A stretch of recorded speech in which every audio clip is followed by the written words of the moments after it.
What's up guys, Perry from Rockville here, and today I'm going to show you how you can link two Go Party 6s together through the line output. So like I mentioned before, we also have the line output so we can connect two speakers together. To do that, I'm going to need an 1/8 inch aux cable, plug one end into the line output on my first speaker, then plug the other end into the aux input of my next speaker. So from here I can connect anything to my first speaker like my Bluetooth device, USB stick, etc. And anything playing out of the first speaker will also play out of the second speaker.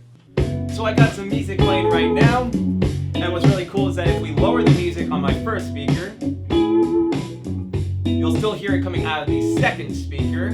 Bring it back. And same thing goes for here. If I lower it, you'll hear it coming out of the first speaker. Very cool.